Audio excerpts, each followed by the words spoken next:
So now I've opened the webinar there. People should start to kind of trickle in. Welcome everybody. Apologies, I am without camera.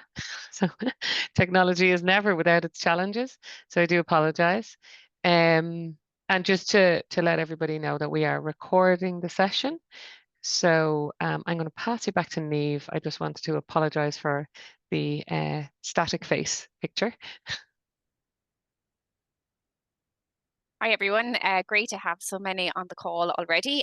We'll maybe just give it another maybe minute and a half just to give a few people a chance to log in. So it's lovely to have you on the call here this afternoon. So we'll be back to you again in about a minute's time.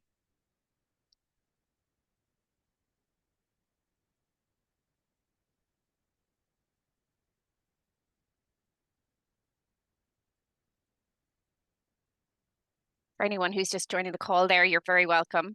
We're delighted to have you here today for the financial wellbeing webinar, and we're just giving people a chance to log in. We're just seeing people are joining us all the time, which is fantastic. I'll be introducing you to Gwen shortly. You're able to see Gwen's picture there. Gwen is having some camera difficulties this afternoon. Yeah. So, but as I said, just want to give few people the chance. We can see them just coming in there. Well, I can see the numbers. We can't see anyone. No. It's all anonymous. So, but it's great to have you on the call here this afternoon. Yeah, and that's the benefit, I think, of a webinar, while it's having a drawback for me today. So, but the benefit of a webinar is that you're anonymous. Anybody who's online, we can't see you. You can't see anybody else. So it is a nice, safe space. Excellent. So I think I might start away there, just in conscious of time and of the people that have joined us so far. So hi everyone, my name is Niamh Keating. I'm a Health Promotion and Improvement Officer here in HSE Midwest.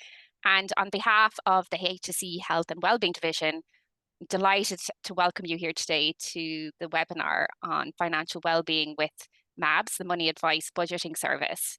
So financial wellbeing is about developing our knowledge, I suppose, to have confidence in our money and how to pursue long-term financial well-being. So just to say a few housekeeping, this session is being recorded, which if any of you need to leave for whatever reason, or there'll be the opportunity to send this video on to our colleagues who couldn't make it this afternoon.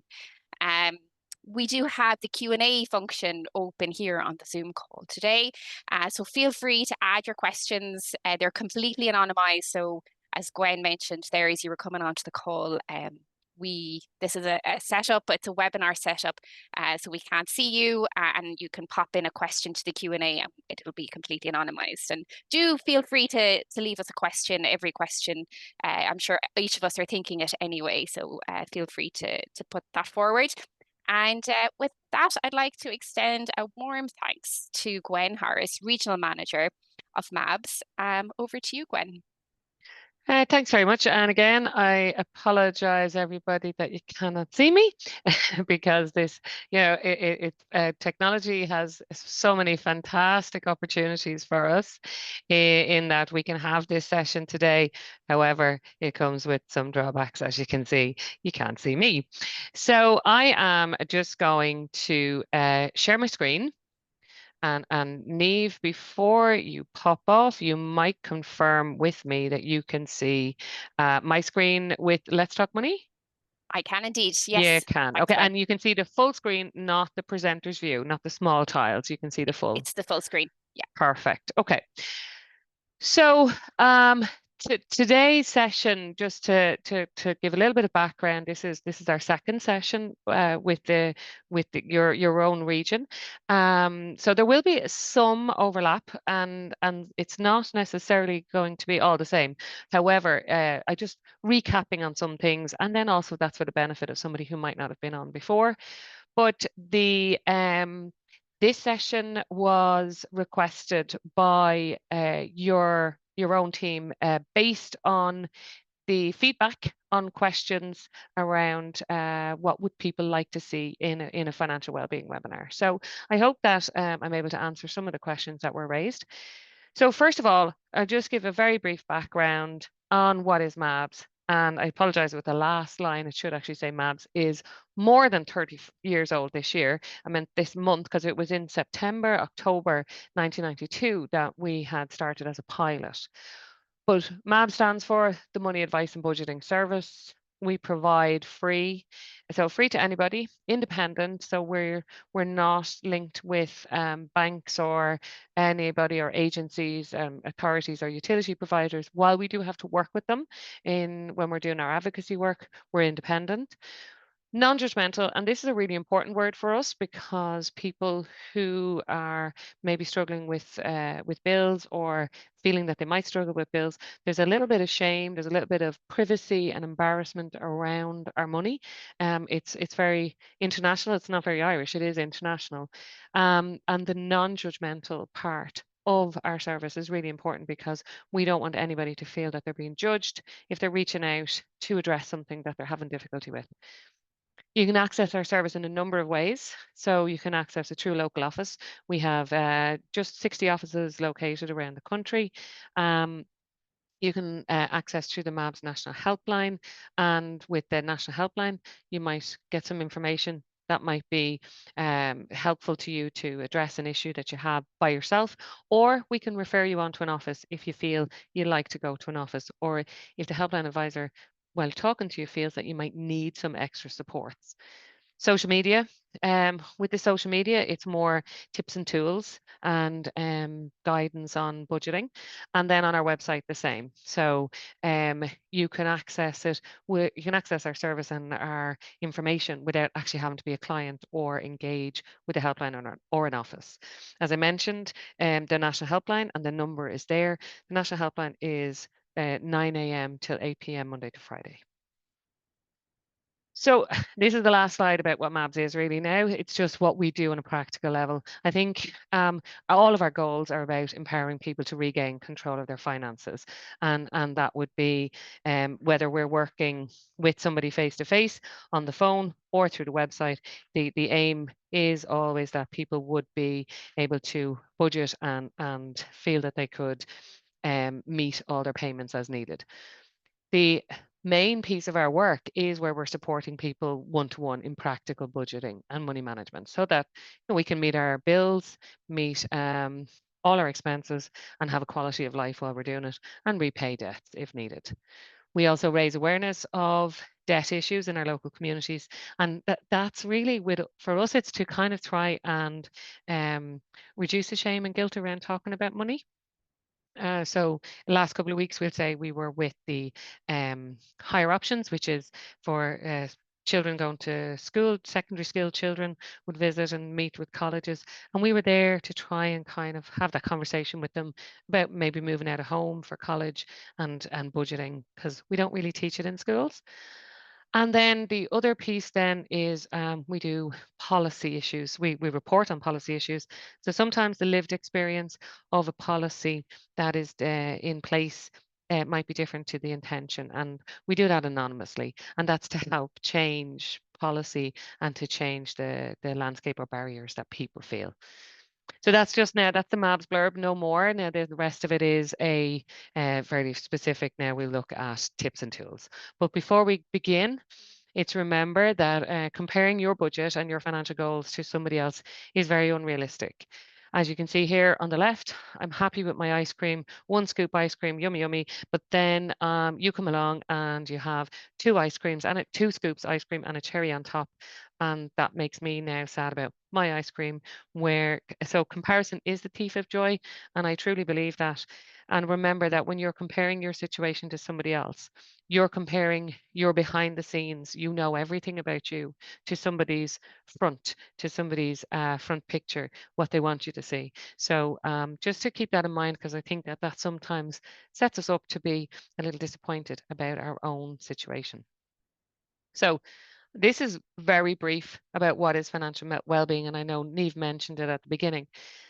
There's lots of aspects to well-being, and financial well-being the same. With financial well-being, the main thing is that we have the confidence to manage our money. and to plan for our future and to be as prepared as possible for the unexpected. And the important word there is as possible, because we can't be prepared for everything. So it is about having the confidence. So I always say that this morning or this afternoon you might be listening, and at the end you might say to yourself, sure, that one Gwen from Mabs, she taught me nothing that I didn't know already. She didn't give me any tips or anything. And maybe that's a good thing, because then you can actually say, I'm doing a good job. My budget is in place. I have good control, and that's part of your confidence. And when we have confidence and we feel we have control, that really positively impacts our mental and emotional health. So at the core of financial well-being is budgeting. And one of the things that was fed up for today's session was budgeting on a fortnightly wage. So I am going to cover that off in a few minutes. But first of all, just to look at what budgeting is in general, what financial well-being is in general. So we have two aspects in the future and two aspects in the present. So in the present, it's about meeting our commitments, light, heat, meeting all our bills, being able to food on the table, all of our essentials for our quality of life, but also for freedom of choice, to have little treats for ourselves in there as well. And it's about having the control and ability to do that. The future piece is long term. A bigger goal maybe might be pension. Shorter term, another goal might be not borrowing for Christmas. So it's about being able to plan for financial goals and plan to try and meet them. And then the future security is about having the capacity to absorb financial shock, which sounds very fancy. And what it means is that to have some ability to deal with a crisis, a financial crisis in our life if something happens. And that could be the fridge breaking down, and being able to maybe to purchase a new fridge, or to maybe know where to go and who to talk to if I can't purchase a new fridge. And that seems like quite a small thing, but that's what financial shock might be for some people, is the fridge. When we think big significant changes in our life, we might think of losing employment or becoming ill or so on. But actually we have financial shocks all the time. The big winter bills can be a big financial shock. So it's about having the ability to control that, or to maybe to plan to control it as much as possible. And as I say, control might be putting up my hand, dialing a number, going onto a website, knowing who to ask for support and assistance if I need it. So just ask yourself, and it's more kind of, do you use a budget now? And if you don't use a budget, what way or how do you manage your money? So Niamh, before I move on, can I just check that you can still hear and see everything? Yes, Gwen, Great, yep, can see everything great. and hear it. And Yeah, it's and going well. okay, Well, great. So very quickly, a budget is, we think of budget, we think of the budget that was just announced for the government for next year and how they're going to spend the money. And a budget for us is the same. It's a picture of, or a story of, the money that comes into my house and where it goes. And today we're going to look at a budget and how to kind of match those budgets with fortnightly versus monthly expenses and weekly expenses. But first of all, what you need to look at is, well, how much money is coming in and how much money is going out? Where am I spending it? And then what can I change about where I'm spending it? Do I need to increase some expenses?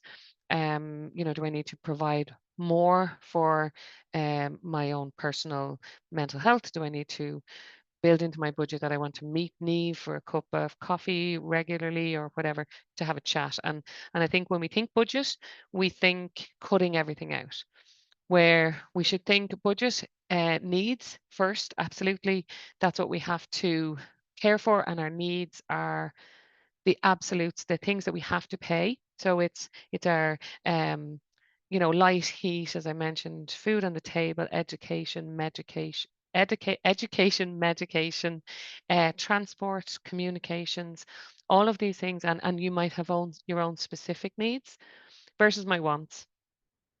And my wants might be a holiday. They might be my social setting, but actually the social setting and the social expenses should be a little bit grey.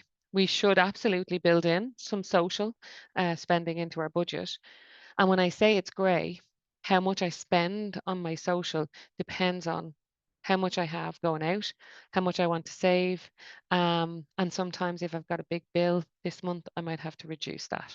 So the needs and the wants, if we think of trying to divide all of our expenses into needs and wants, we might end up with 3 categories: needs, wants, and then the wants are your long-term, short-term goals.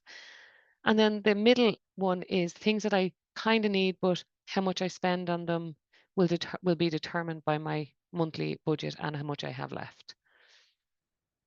So it's very important that we might look at our budget, but and I know that the question came up is around budgeting when you have a fortnightly wage. But we take a step back first and we look at a budget for a year in focus, and this is going to help us start the process to budgeting down to fortnightly. So we have different expenses at different times of the year. The obvious one might be Christmas, back to school. But we have other things that might be bigger at some times of the year and short, like so light and heat. We might have a higher bill in the winter, smaller in the summer, those kind of things. You might have more transport, you might have more sickness in the winter and less in the summer. So what we need to do is get an overall view of what it looks like. And then the other expenses, such as I said here, the NCT for your car if you drive, or a boiler service or heating service, or some kind of service for essential items in your house. They don't happen every day, and they're the ones that we might forget about. And that could be that little financial shock that I talked about, because you're tracking along in your budget, everything's great. And then you go, oh, I forgot I have to have the boiler serviced, and that's €120, and it wasn't in your budget. And that can be a little shock to your budget that week. So it's important that we step back and look at this from a year's perspective. And I appreciate that Christmas now is 10 weeks away.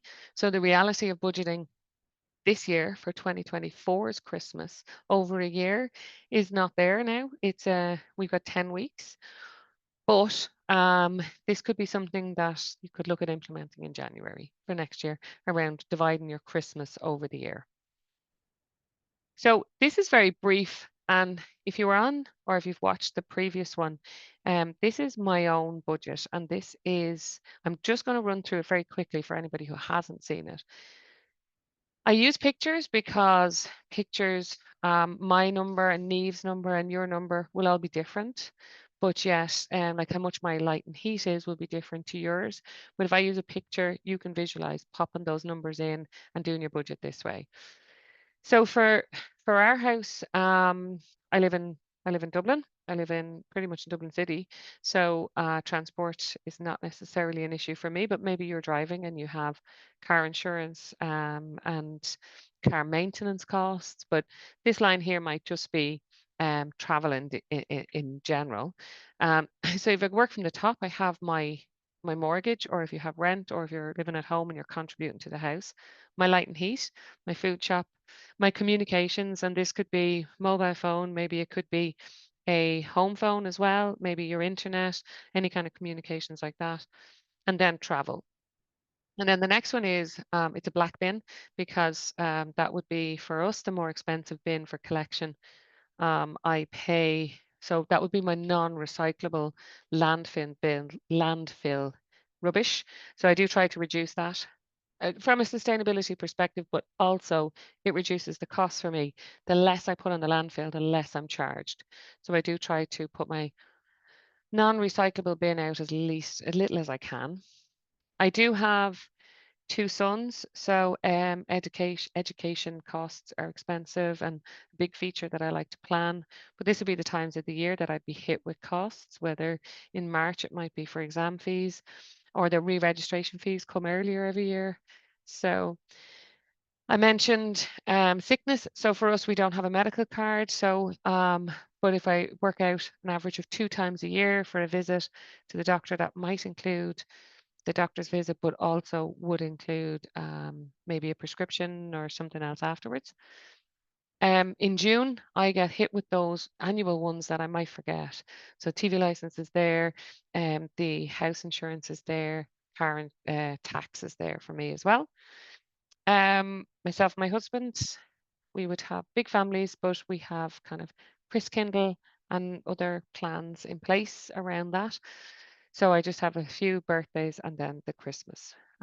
And I am going through this a little fast because it's just want to give you a visual picture of why we've planned for a year, but also the recording from the previous is available if you want to have a flick back on this piece. Then clothing, it would be more regular that I think we pick up small little bits of clothing regularly now. And if we look at the circular clothing, there's a lot of government support and promotion around, you know, kind of upcycling, borrowing clothes, sharing clothes, rather than purchasing.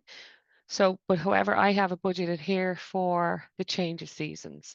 So for that extra expense around getting into the winter clothes, getting into the summer clothes, and then a Christmas clothes as well. So as I said, I have two kids, two sons, Kevin and Perry. They cost me a little bit more during the summer. I work full time, so does my husband. So during the summer, when they were younger, there was extra childcare, and then as I get older, it was to keep them occupied and out of trouble. So there was a little bit of like, you know, mom, can I go playing golf or, you know, pitch and putt or something like that. So bank fees, I'm going to touch on now in a minute. And then I do try to put something by for savings if I can. And then if we do get to go on holiday, it would be outside of the peak seasons if possible. So then this is what I wanted to get to is the reason that I would budget by the year and try and encourage you to have that step back and look at it. Because particularly for me, January is very heavy coming out of Christmas, but then I'm straight into February, where I have less absolute bills coming out, a little bit more free cash. And then the same with April and May, but I have a very, very heavy summer. So what I do need to do is I get paid monthly. So I need to look at my bills and my annual expenses and trying to work that in. So starting your budget, if you don't budget yet, or if you have never done a budget before, it sounds all scary and it sounds kind of, where do you start? Just literally start putting down everything. Pen and piece of paper, if that's your preference. Excel if you want. The MABS website has an interactive tool that you can use, and so does the CCPC, which is another government agency, and they would have a budget, a live budget online as well that you can use, a free budget, sorry. We also have, if computers aren't your thing and online isn't your thing, we have a weekly budget. You can ask for this from the National Helpline or from any MABS office, or we could send some down to Neve if you wanted to have them there. And then the other thing I'd say that when you're looking at your spending is to look at each room, because sometimes we forget about those expenses that come around once a year. And if you do them in a room, it might be easier. You might be triggered to see something such as the boiler. Tracking our spending. Now, does seem really tedious, really boring, but if you've not done a budget before, tracking your spending is really critical, because you're going to see where your money is going. Especially, we're a little bit more digital now, so we've less cash. Sometimes you have receipts all the time when you're using cash, but when you're maybe using your phone or a card, you might have less track of where your money is. And anybody who has young children or young grandchildren, ones and twos adds up and they don't give you a receipt. So sometimes the receipts then can show, if you use a receipt to do your budget, you might have a little few holes in it where you it could be those ones and twos. So while it is a little bit boring, and I'll make these slides available afterwards, but while it is a bit boring, sometimes this is the best thing to give you control. And sometimes you can see things that you kind of say to yourself, did I need to spend that, Gwen? You know, do I need to change that? So how can we budget on a fortnightly income? So now, and just to say on this then, it will depend on the other incomes in your house as well. So I'm going to look at the kind of a bigger picture of not just one fortnightly income as well. So first of all, looking at that annual expenses that I'd showed at the beginning, sit down, work through as much as you can your annual expenses, and then simply divide them by 26, and that'll tell you how much every 2 weeks you need to take out of your wage to put by to cover the bills and your other expenses.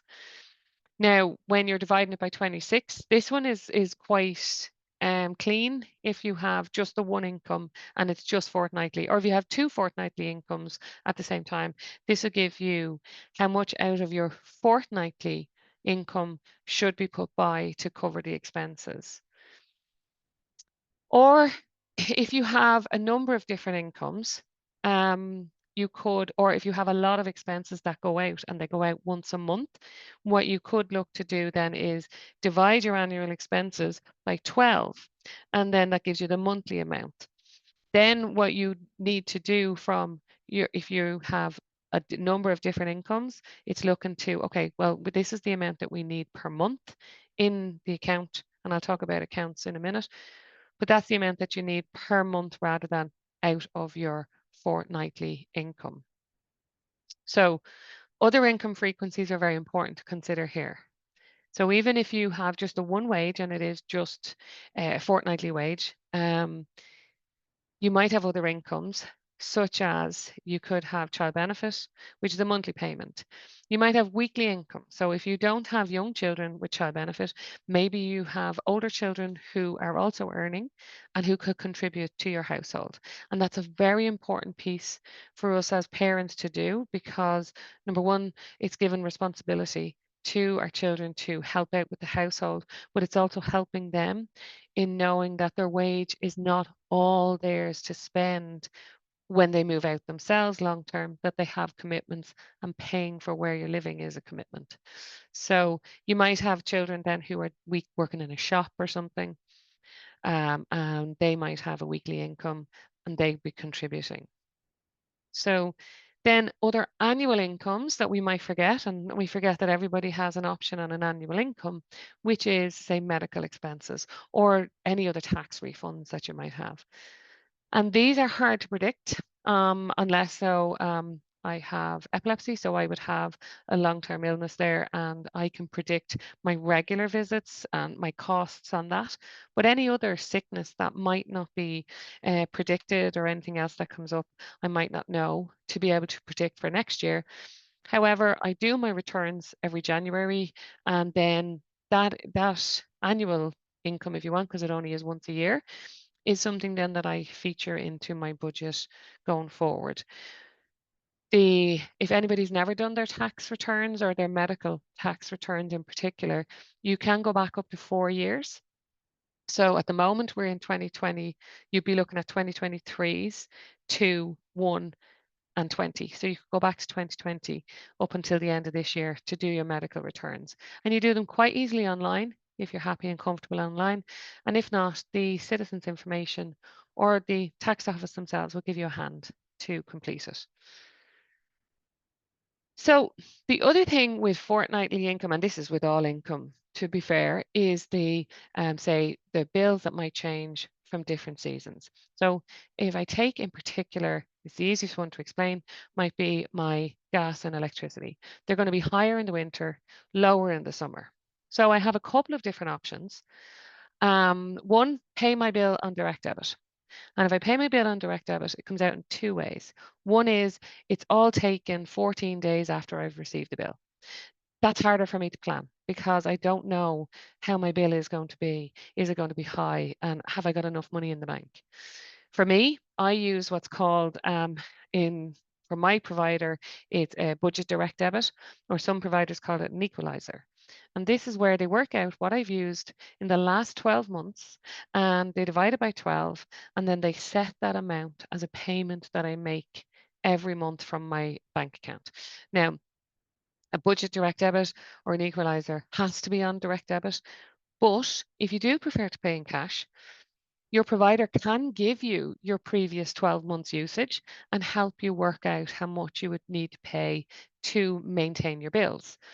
This time of the year might be a little difficult to start that by cash because you will be heading into the heavier period of usage, where if you started it, say at the end of the winter and you're going in forward, where you're going to be paying a little bit more during the summer than you're using, but it's building up the credit so that that credit can come out of your bill or come off your bill in the heavier periods.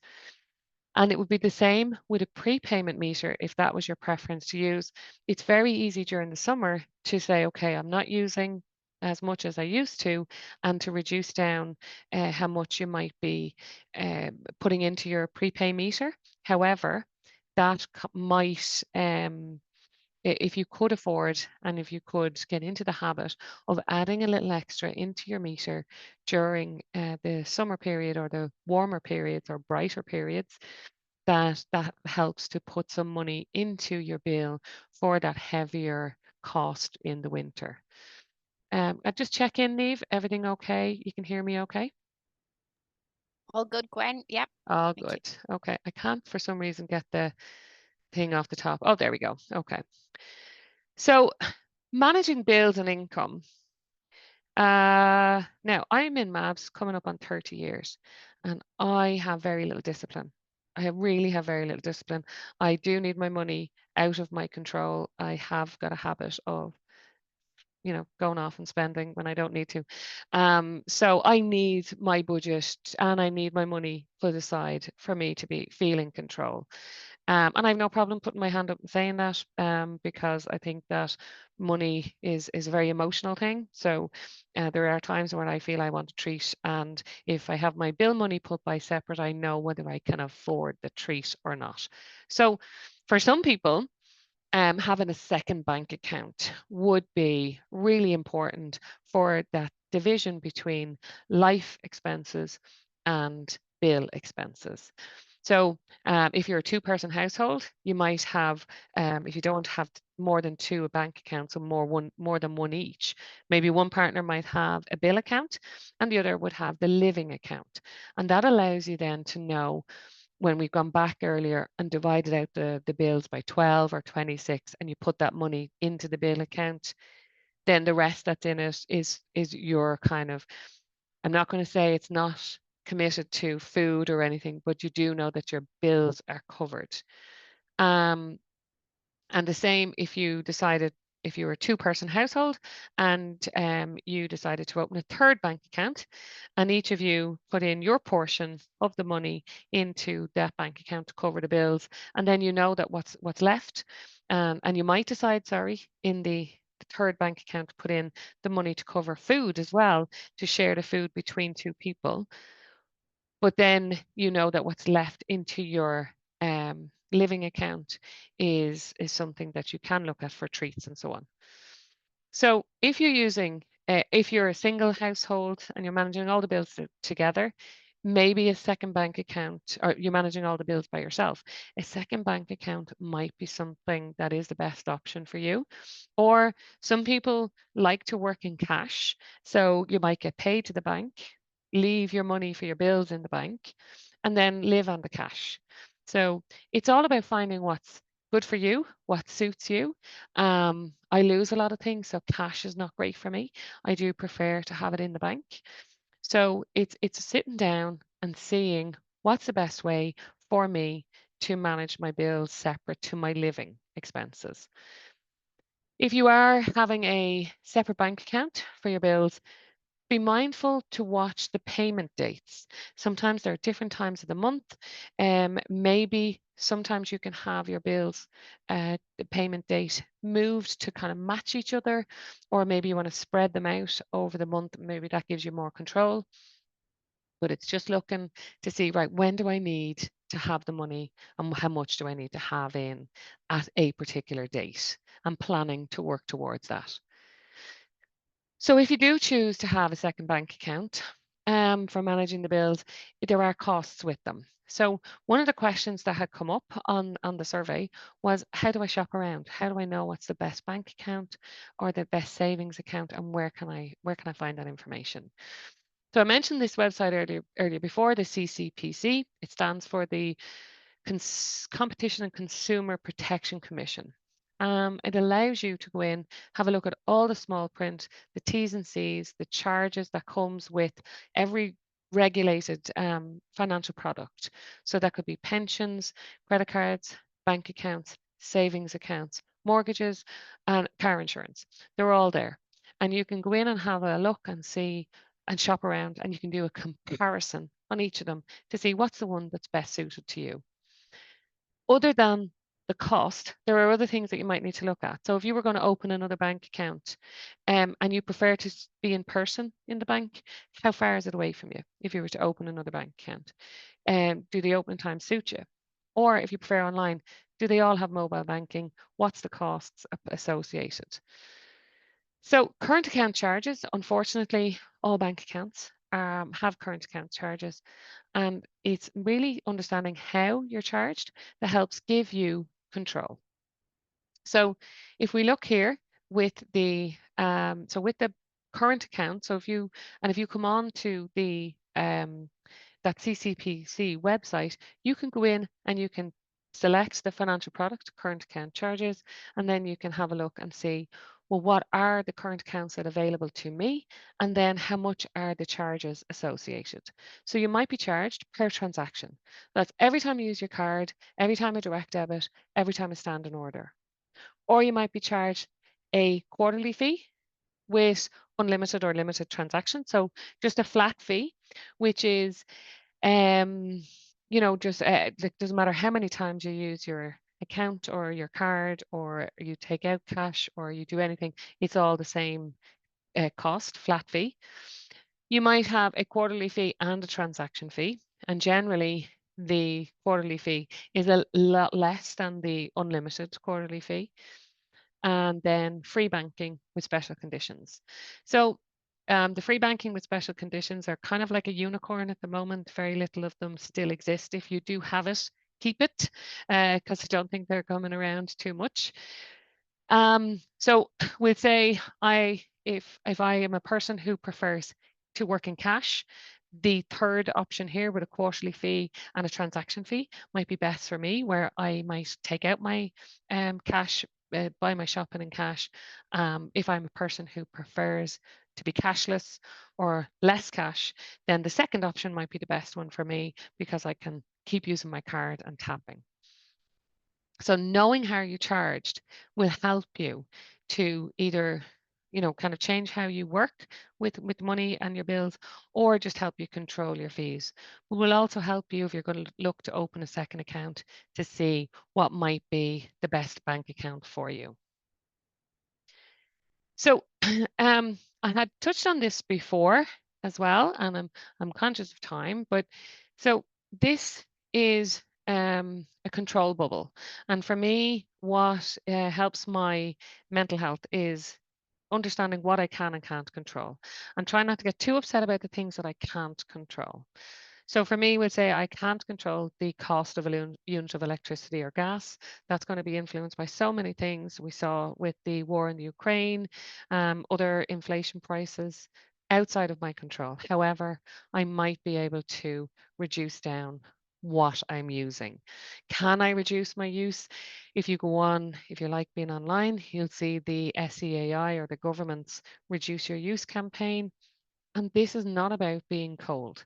It's not about turning off your lights in the dark and turning off the heating and being cold. It's just about small changes. I grew up listening to, were you born in a barn? Close the door. That kept the room a little warm. Turn off the lights when you're not in the room. That reduced down the electricity that wasn't needed. So all those things that I grew up listening to, now I realize we're just so genius about reducing down the cost of the bills. For anybody who has small children or grandchildren in their life, the schools are very regularly having conversations about climate change and about climate action and sustainability. It's a really good opportunity for you to have a conversation about the reducing use, about reducing the food we throw out, and also closing the door, turn off the lights. Children will welcome that now. It's going to be normal second speak for them because, as I mentioned, they're teaching it in the schools. So it really is just reducing, just being conscious of our use, not, as I say, stripping out, being cold and being in the dark. Then you could look at other things like energy saving light bulbs maybe, or draft strips on the windows. I think I saw yesterday that Lidl or Aldi are going to have them this week and next week, that they'll have a reduced pricing one, but you get them in any hardware store if you're not near. I'm not promoting any particular shop, I just happen to see it. High cost works. Now, I say high cost because it's certainly not free and you would have to save for it, such as wall insulation, but you might look to see if you have grants available to you. There's a lot of other things that are not in my control, and the rates of financial products. However, as you've seen, you can go on, you can see how much are my bank charges? Can I reduce them? So the more information we have, a little bit of control comes back for me, that I can maybe change habits and reduce a little bit. So for some of the other expenses there, recycling, as I said, it's not as expensive as your landfill bin. Children, if you have a conversation or with your family and friends around whether you're buying Christmas presents or not buying Christmas presents. So just quickly on that one, budgeting for Christmas, very expensive time of the year. So do as Santi does, make a list, make your list, check it twice. Go back through it, see, have you got everything? Because last minute ones are going to kind of cause you that financial shock in your budget. Sit down, have a look at the bottom line figure that you're thinking that you're going to expend. And if it's too high, then maybe do you reduce down? Who can you reduce down? What can you reduce down to fit into your budget? If you can afford to buy little things each week, make sure you keep a list. I've heard lots of people saying they had bought presents and then close to Christmas realized that they had bought the presents twice. And then if you do buy food shopping, such as crisps or chocolate, have you got somewhere to hide them from, like me, your teenage Kevin and Perry's who are going to be wanting to eat them? But consider having a chat with family and friends around budgeting for Christmas, around friends and presents and Chris Kindle and other options like that. And then if you are a grandparent, an auntie, or a parent even, and you have small people, and you come and ask them to come and help you bake Christmas cookies, they are the memories that they will remember rather than putting yourself under financial pressure. And I say that from experience. I cannot tell you, not in a bad way, I can't remember the presents that my granny bought for me, but I do remember Christmas cooking with her every year, biscuits, and we'd share them with everybody, and that would be their presents. Keeping all your receipts from here to Christmas this year will help you to budget for Christmas 25. You can have a look back, see what you want to cut out and what you want to add to. So I'm very conscious that I have gone closer to time that I thought I would. So, but just if there are any questions, Neve, if you're still there, yeah. I'm here, Gwen. Yes, Thank you so for that no presentation. problem. We have just something here in the Q&A function. Sure. So we have a question. Are AVCs worthwhile? So AVCs, that's your additional voluntary contributions into your pension. There's going to be a few things that's going to impact that decision for you. One is your age, and two is your abilities now. Can you afford it now? If you think your AVC will have that tax break that you get from your pension contributions, however, if it meant that you're going to be borrowing for day-to-day living now, you have to kind of consider, is that worth it? You are getting an extra tax break when you're doing your AVCs. Now, I can't give financial advice on products like that, so it would be certainly a question that I would say to maybe have a chat with a mortgage broker, or not mortgage, sorry, pension broker. But first of all, sit down and see, is it something you can afford? Because I think especially with pension and insurance, we feel we have to, but you might leave yourself with no quality of life now. If that makes sense. I know I'm not being overly committal there. Apologies. Great, Gwen. Thanks a million. And there's just another comment here in the Q&A just saying, very good financial advice presentation. Well done. Oh, thank you so much. And apologies that you're looking at a still camera. Yeah, the joy of technology, but hopefully people got something. And I will send you on this recording, Neve, and you can share. And I'll send it on a link that you can access outside. You don't have to be in Zoom. And then Niamh, you might link it with the previous presentation, Yeah, because in the previous presentation, I did go into a bit more about the utility use and so on. So that might be a different benefit for people. that's great, because that's actually just a query that's come in there, where are the recordings and presentations saved. Oh, So we will share with our communications colleagues here, I imagine, and it will be widespread available to everyone within the HSE. So watch out for those. But if there is anyone on the call who isn't getting those communications from the Midwest comms team, I can call out my own email address. And if you'd like to email me, you'd be welcome. I can send it on. But you've heard about this webinar, so you must have. There must be a way of getting that information to you. But my own email address is Niamh, Niamh dot Keating 3 at hse.ie. In case anyone has any difficulty accessing the recording and would like to contact me for access to that, that would be no problem. So Niamh.Keating 3 at hse.ie. And just another comment here, Gwen, lovely one. Thank you so much. Very informative session.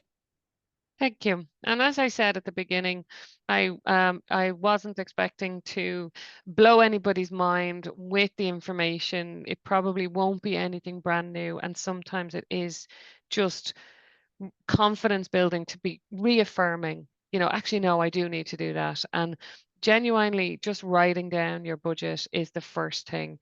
And if your number looks a little negative and you look like you think you're going to struggle, it's giving you the control to know, okay, I need to ask somebody for support. And MABS, we can help you. Or if you wanted to reach out to family and friends just to talk about where you are.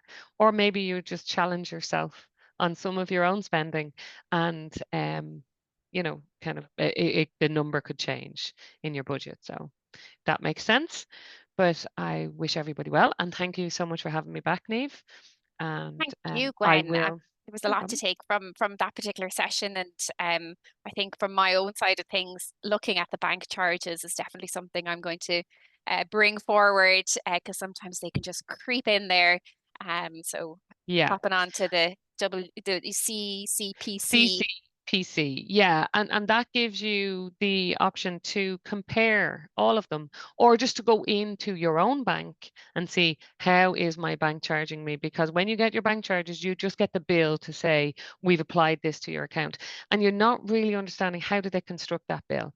So you can see how they're done, but then when you see how the bank charges are applied, that gives you the control. You may choose to change bank Yeah, because a bank might be more expensive for you, or it just might be, actually, I didn't know I was charged every single time I took out money. So I'm not going to go and take out 20, I'm going to take out 50. exactly. Be If a you're bit like more me, informed. that 50 will be spent. So I won't have saved anything. I genuinely put my hand up, worst spender, worst saver in the world, unless I have my budget. So, Yeah, but anyway, I'm conscious I'm eating into people's lunchtime. So thanks very much, everybody. And thanks, Gwen. hopefully you've got We'll see you something. again soon, hopefully for another one. If there's other ideas, I'm sure people will get in touch, and we'd love to hear them. Absolutely. Take care. Take care, Thanks, Gwen. Neve. Thanks, everyone. Thank you. Bye. Bye. Bye.